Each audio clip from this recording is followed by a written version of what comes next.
3, 2, 1. Very in Los Angeles right now as an art maker, as an artist.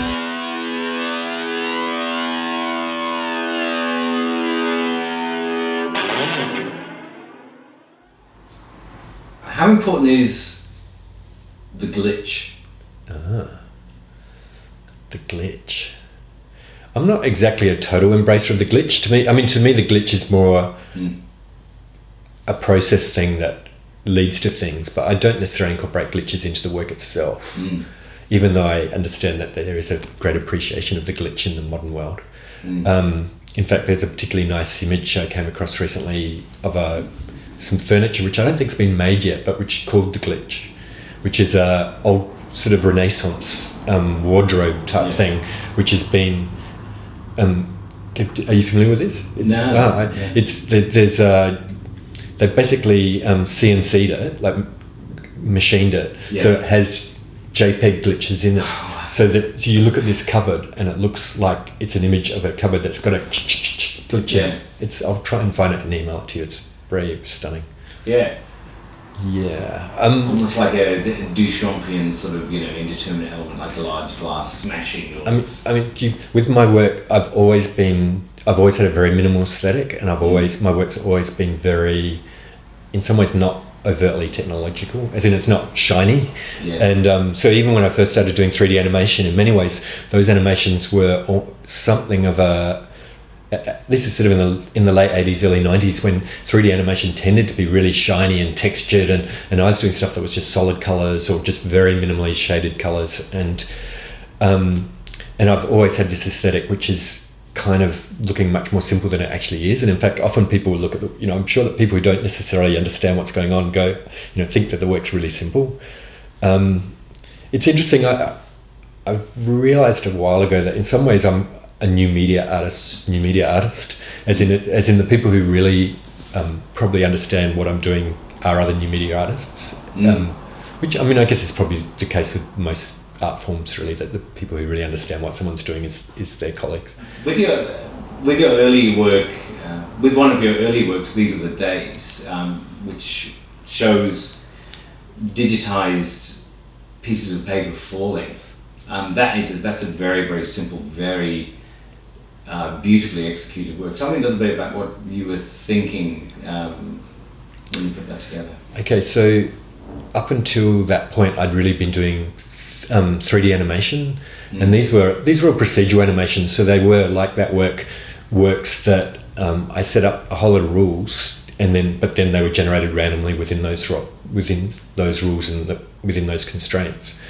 That work is particularly kind of interesting for me because it was actually the point where I kind of started thinking about installation practice. And so that work was conceived as a installation. It was still a video work, but it was originally rendered on its side, so it was shown on a sideways TV screen, and it was designed as a loop so that it would loop and run forever. And so it's just a minimal stream of paper falling, and I really wanted it so that when someone entered the space, that paper was falling, and then when they left the space, it was still falling. Yeah. Was there any significance with the particular iconography of using paper? Well, I'd been doing stuff experimenting with solid colours, and the paper. Where did the paper come from? I'm not sure. Really, the paper. Once I started playing with the paper, I just went, "Oh, paper's so culturally loaded." It was. Yeah. So I guess on some level it was the kind of chaos of life mounting up. That work actually was originally conceived back when I was living in Adelaide. The Department of the Arts did a temporary public art project where you could, and I didn't end up doing it, but just the process of thinking about that. And so that work I originally conceived for the Births, Deaths and Marriages Registry Office. And so in some ways that paper was the birth certificates and the etc. Yeah, because I think that's the interesting thing about it. There is this tension between it being documentation and something happening at a sort of serious level, and then it falls onto the water, becomes kind of unusable and floats off. And the soundtrack is very soothing as well. Yeah, the soundtrack's layered people counting. Layers of people counting. Okay. It's interesting that you see it as falling off into the water, because it's really just falling off into nothingness in a sense. As in, they're piling up, but because it's a loop. I wonder why I think it's water. Yeah, well, it could be because it's a loop. When they land, they then slowly fade out, because otherwise they'd be landing on themselves again the next time around. Yeah. And so that does kind of give it this sense of sort of dissipation into the space. So maybe that's how you're reading it. How do in terms of reading, because what your artworks actually do differ from person to person, because their interaction is different. Do you find that the readings of your artworks are quite divergent? Very. Yeah. And particularly with this body I'm doing at the moment with the video stuff, it's part of that kind of wanting to work more intuitively has been about opening it up more and not trying to pin everything down and leaving things more ambiguous. And it's strange. There are times where I really fight it and I go, oh, but yeah, no, I've been really trying to allow things just to be and see how people, the different stories you get from people are always very intriguing. Yeah, I think in every medium, whether it's painting or whether it's video or whatever, there is a certain extent to which you're subject to what the technology, whether it's paint or video or whatever, will actually afford, will allow you to do. Do you think there's a kind of a fingerprint of the software you're using? Yeah, well, and this links back to what we were talking about before. So there's actually two things I want to go down there. I try and remember them both. But in terms of software fingerprints, that is something where developing your own software, I think, shifts that. So I think making your own software means that you can do work that's quite different. Yeah. I don't think this is so much the case, but it used to be certainly in the early days of new media that you could look at things, there'd be a Photoshop footprint, or there'd be, you could really, so when you were looking at work, you were looking at the software, what was possible by that software, I guess, as much as anything. Yeah.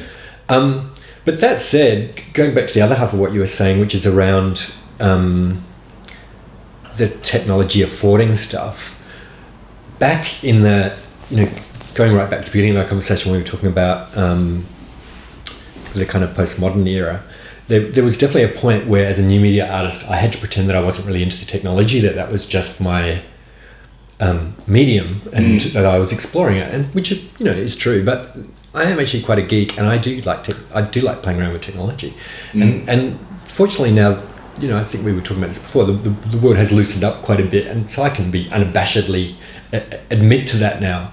And it is actually often projects for me will be driven by, not driven. I keep coming back to this, but it's a co-emergence, but a co-emergence that's facilitated by me getting access to some technology. So, for example, the thing I'm working on at the moment, I kind of had a sense, because I wanted to create this sense of, this is linking back into the theory side of what I'm doing at the moment, that one of my critiques of sort of cognitive science is that a lot of the way it talks about people is that you're plonking a fully formed human being almost as if they're an alien. It's like you're plonking them into an alien landscape and watching how they perform. Whereas in actual fact, we grow up here. So it's a very different. So anyway, I wanted to kind of create this sense of an alien landscape, and I was, the best way I could think of doing that was underwater. That's the most alien landscape that we kind of inhabit on our planet. And so that led me to buying a GoPro camera and playing with that. And that's been really fun. I've been swimming a whole lot. But it is interesting how that then unfolds, you playing with that camera. I've had a similar experience in the last few years where I've been using a Panasonic GH1 and more recently GH2, which are just these mirrorless cameras, which, are nice high quality HD cameras. But what's particularly nice about it is that it's very flexible about what lenses it can use. So I've been buying all these old lenses from eBay from the 70s, and so they're really cheap for what they are, but they also have a very sort of old-fashioned feel about them. They're not like modern lenses where, literally when you turn the focus, you're turning the focus. Whereas, a lot of modern lenses, there's one step removed where it's a virtual focus and stuff. And anyway, it's, I definitely, playing with new things feeds into me playing with new ideas and new concepts and making new work. Because I think of someone like Bill Viola who uses different resolutions of technology to get different results. You know, you can actually use the fingerprint of the technology. Oh, totally. I mean, he's done. I actually first saw his work back in about 1989 when I came over to the video festival, which you know, hasn't run for a long time, but there used to be I think, was it the Sydney Video Festival, the Australian Video Festival? Anyway, and one of his works that I particularly like, I can't pronounce the name of it, it's an Arabic word, but it's where he shot stuff over a desert with a very long telephoto lens. And so it's more than anything, it's about the heat distortion. And there's a person just walking very, very slowly towards camera. Are you familiar with that one? No, but a lot of his work seems to be about, you know, kind of thresholds and... Yeah. So that one's very much the threshold of perception, I guess. Yeah. It was Bill back in the early 90s. I went to Europe ostensibly to go to Ars Electronica, and then I went to SIGGRAPH in America, which is like a computer graphics. You know, that one's quite hideous. Ars Electronica is kind of interesting, but still quite techno-fest. But when I was away, I actually went to Documenta. I ran into some friends in France, and they said, "Oh, you should go to Documenta. It's on at the moment." And I went there, and I was a little naive to the visual art world. I really considered myself more of a video maker and an animator. And so I kept seeing all these people who most people were quite familiar with, but I was like discovering them for the first time, and that was like Gary Hill and Bill Viola, Bruce Nauman, and that very much actually kind of pushed me towards thinking about doing installation rather than just single channel works. You and I are working on chapters for a book at the moment, which is How I Came Across Your Work, and your chapter is called Thinking About How We Think About Thinking. Yeah. And tell me a little bit about that. Well, I'm really interested in how we think, but I'm particularly interested in how we think. As in, I think that, you know, how we think that we think actually sort of sets the tone of how we live and how we inhabit the world. What I'm planning to do in this chapter is to talk about the works that I've been making lately, which, you know, in some ways you could think of as being devices or mechanisms for exploring stuff. I'm actually talking about them as diagrams. So in the same way that many people have drawn diagrams to explain things and to work things through, that's how I want to kind of discuss these as kind of an external process of thought. So are your works, do you see your works in a way as a kind of an experimentation? Yeah. Because you are thinking about, you know, you are thinking about cognition, you're thinking about embodiment. For you, are they playing something through, or for you, are they providing you with answers? They are providing me with answers, but they're different sort of answers to what you might get from reading a book about something, or it's less tangible, and I actually find often it's only afterwards that I can really unpack what I was in some ways doing, or think, or, you know, ascribe back to what I was doing. So actually lately I've started thinking about some of the earlier ones that I showed you in terms of a guy called Daniel Stern, who's wrote a book in '85 called The Interpersonal World of the Infant, who's been then picked up by other people like Brian Masumi and stuff. And that's very much looking at how babies communicate pre-verbally. Yeah. And the thing I'm kind of interested in there is he talks a lot about amodal perception, which is the idea that babies will perceive across senses but still connect it to being the same event. So for example, they'll be able to identify that a voice comes from a person. Generally it's around timing and stuff. And so there are aspects of that work where part of the, I guess, fun of that work is identifying what is the relationship between what you're doing and what's happening in each of the different works. And it's kind of a similar sort of what he would call it an attunement. But that wasn't really in my mind when I was making it, so it's kind of a reverse engineering. Do you think about what you do in your practice as being practice-led research? Yes. I've only come to use that expression more recently because of things like study and academia. But yeah, I mean, and I think a lot of art making is practice-led research. I mean, I think most interesting art making is, in fact. But I mean, some artists wouldn't think of it that way because they're not exposed to that. But I think that there's been a shift in how art is framed. I think there was for many years it was seen as being about criticality and almost like social criticality. And I think that's shifted now to this idea that it is much more about practice-led research, I think. Yeah, that's interesting. I mean, that criticality, are you talking about particularly coming back to that sort of modernism, postmodernism thing? So, because in a sense the modernist artist wasn't so much about a criticality normally. I mean, they could no, but, it was but about that was kind of an exploration of a media and stuff. And so in some ways in some ways it's gone full circle, although I think that we have a sense of knowingness around us having been through that other period. Yeah, I think there was a sense, I think, with when we went through postmodernism, that there was a level of socio-political kind of criticality that we were meant to kind of be engaged in as artists, that there isn't that expectation now. Yeah, I find that interesting because I don't like that stuff. that criticality or commentary stuff when it's done heavy-handedly. Yeah. But I actually do really appreciate when it's in a work and when it's part of a layer of work and there's other layers going on as well, and there might be personal layers but I do wonder, you're obviously teaching at an art school, how one helps to lead students to get that more complexity around their practice, because there's one thing that might be a level of just playful engagement or something like that, but sometimes it's there's a fine line between that and perhaps laziness and how you push deeper in there. I'm hassling you people now. I guess too, actually I should clarify there that my scolding words to art students was really very much thinking about new media artists, actually, particularly because often and here I am sort of totally contradicting myself, but often they are very much driven by the technology and not by a criticality at all, and so teaching around that stuff I think is often about trying to push them to thinking beyond that.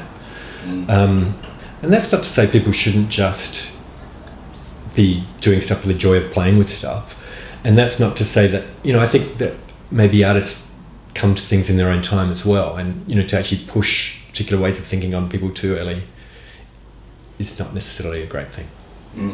Where do you see new media art going from this point?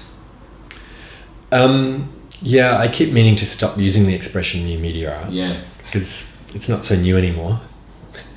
It's a difficult phrase. It is, and particularly because I work with computers in a fairly computational sort of way. Yeah. I actually feel like sometimes I describe myself just as a media artist, but I actually don't feel like that quite captures it. And a friend quite a few years ago introduced me to someone else and said, he's a computer artist, he makes art with the computer. And in some ways, like, what I do is very specific to computation, and so that is kind of, as much as it's a slightly weird term, it is kind of appropriate. But I think, whereas new media is a very broad church now, and I mean, at what point is a video artist, there's blurry boundaries.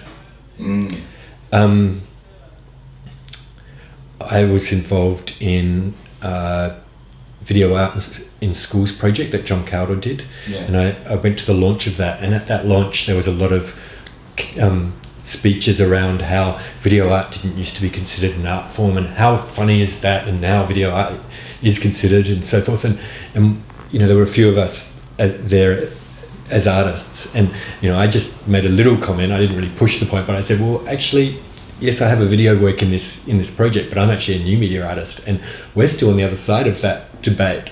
I mean, and I actually don't, there still is a lot of resistance to new media art practice. Like, video has been very embraced now, but a lot of curators are like quite freaked out by it. Which is strange, because I think it's become for many contemporary artists, and I think particularly for kind of young contemporary artists, it's almost like the default mode. Whereas 20 years ago, when I went to art school, most people would go, okay, I'm going to art school, I'm going to be a painter, and then you had or photography perhaps. Yeah. I think that it's taken over now as being the predominant art form. I'm just thinking a few years ago, I used to administer, I worked for Arts New South Wales and I used to administer the Helen Emperor Travelling Arts Scholarship. And would sit in on the judging sessions for those. And we Which would be interesting to hear the conversations. Oh yeah, it was fascinating. But one of the really interesting things was you'd get about 80 entries and about maybe 65 of those would be video. Wow. And to me it seemed to highlight a real shift in, I think to an emerging generation of artists it seems like the more natural way of actually producing art. Yeah, I mean it's interesting. The Ann Lander. Yeah. That it's gotten a little. I have to be careful how I word this, I guess, really. But that was set up as a new media prize, and it was run that way the first couple of times, and then it became a video art thing for quite a few years.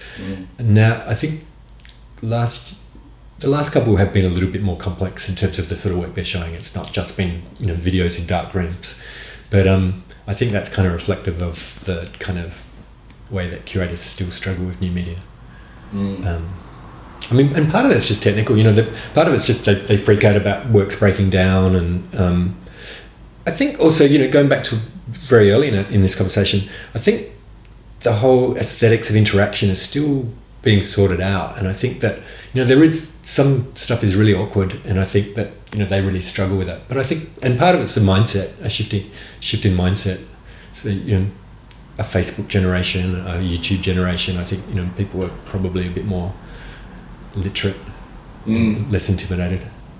To me, it seems like there is a literacy that a generation of artists coming through now have with new media and with we use computers all the time. All of us use computers all the time. So there's a kind of these are digital natives, I suppose. Yeah.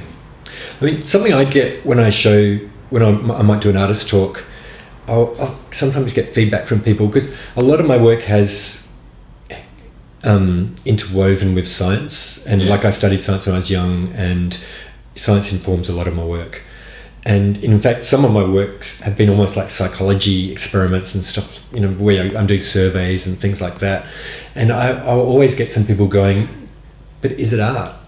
And it's just like, and I don't really care. As in, there were times when I would justify it. Now I just go, I'm just playing and doing stuff that I'm exploring stuff and thinking things through, and I don't really care whether you want to call it art or not. And does it matter? Does it matter at the end of the day what you do call it? Well, thank you very much, John. Great. It's been great talking to you today, and good luck with writing your chapter. Good luck with editing this.